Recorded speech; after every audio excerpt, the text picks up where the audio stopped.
Palm Beach, Florida, and he has presided over unprecedented athletic success at the University of Louisiana.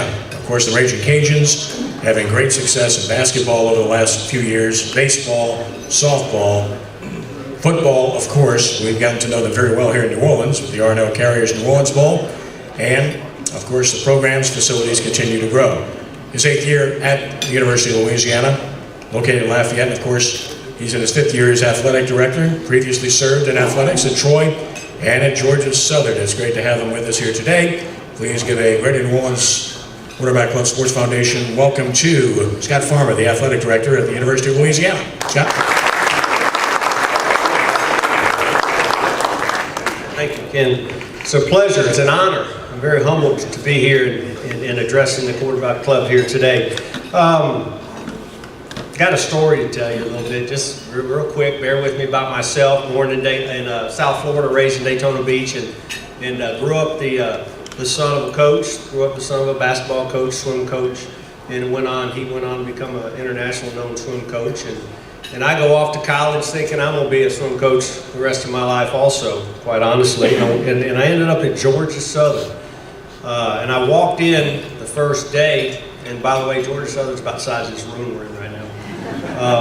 At that time. And they were starting a football program. 1982. They were starting a football program. We went 7-3 that first year, and everyone was excited. 6-5 the second year, and okay, that's 2 pretty good years to start a program from scratch. Didn't even, for the press conference, honest to God, didn't even have a football. They literally went across the street to Kmart and got a football. So we thought that was pretty good. We found out those 2 years didn't count because we were a club team. The athletic department didn't tell anybody that. I swear to you, they did it for 2 years. So we were a club team. 1984 was our first season of NCAA, back then 1AA football, today FCS football. And we rose to number 8 in the country late in the season. We're all excited. We lost our last 2 games, didn't even make the playoffs. Okay, but we were in our own stadium playing 1AA, which was the second highest level of football. We thought that was pretty good. The next year we had a pretty good season. 85 we make the playoffs. We played Jackson State the first year, which was a very traditional program. Walter Payton was a great alumnus of Jackson State. They came over to Paulson Stadium, and somehow we won a playoff game. And it kind of lit the fuse, if you really want to know the truth. The next week we went to Middle Tennessee State and beat the #1 undefeated team in the country. And that was our first win on artificial turf. Funny how you remember these types of things. The next week we got on an airplane, and I promise you that was probably the first time being on an airplane for at least 80% of our players. And we flew to northern Iowa. It was -17 when we got off the plane. We stayed at it was an outside type of hotel. It had no inside hallways. It wasn't the Ritz-Carlton, I can assure you that. And we somehow beat that team and went on to play Furman University in the national championship game and won the national championship in '85 in Tacoma, Washington. All right, Georgia Southern, Furman, Tacoma, Washington. But anyway, it worked, we won. Went back to the same place in '86, won another national championship. So really our first 3 years of playing 1AA, won 2 national championships. 87, we got beaten in the quarterfinals. 88, we lost in the championship game to Furman. They came back and beat us. So we're tied up now 1-1. And in 1989, and this is the story right here. 1989, we're undefeated. We go 15-0, win another national championship, playing on our home turf at Paulson Stadium at Georgia Southern. So now Statesboro's really rocking. Okay, 3 national championships in 5 years. Everybody's gung-ho. 1990, we're 1-3. And the football coach calls me up and says, Scott, I got something come up. I need you to go talk to the Rotary Club in Metter, Georgia. Okay? Well, I was a pretty young guy at the time. I didn't know a whole lot better. Sure, coach, anything you want, I go talk to him. You never want to talk to a civic club when you're 1-3, when they think you should be 4-0. All right, I learned a lesson. So today, I'm going to talk till about 1 o'clock, so there's going to be no question and answers going, okay? I just want y'all to know that. It's pretty tough. We are not where we want to be right now in football, and I don't want to speak for Coach Hudspeth, but I know he would say that.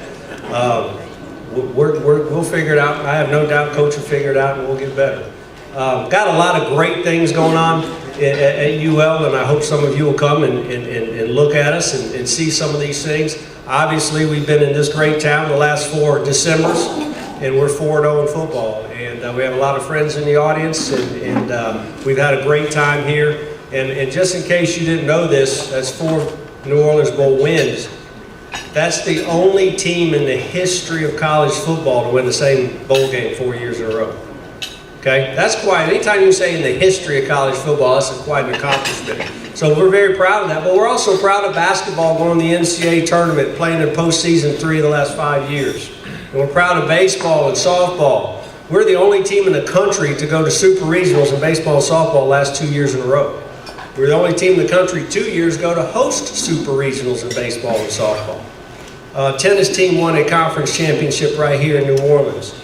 Just a lot of successes on the playing fields, and I'm very proud of that. But what I'm more proud of is that we lead our conference and we lead the state of Louisiana in graduation rates. So our coaches get it. They understand student athletes, and they understand the demands in trying to succeed in both. And that really means a lot to me.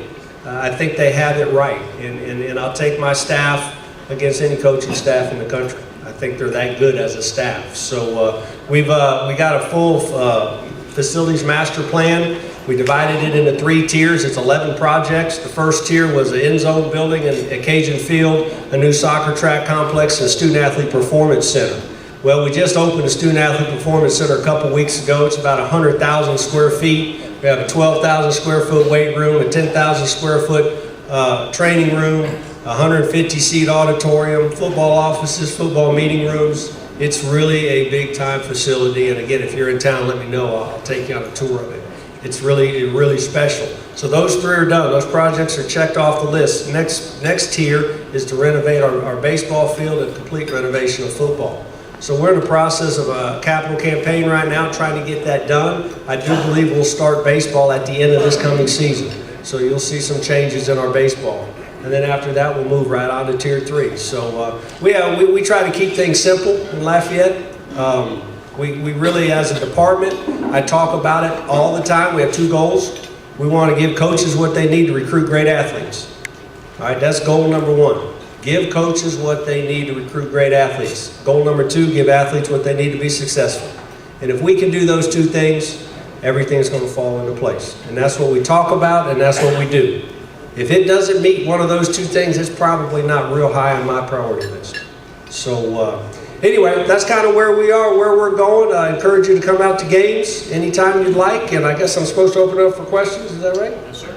All right, questions. We'll get a microphone to you if anyone has a question. I don't need a microphone, but you have a player on your team that redshirted last year that's local and kind of dear to some of us at Country Day. Scott plays on. Do you see him contributing? I didn't do it. Do you see him contributing this year?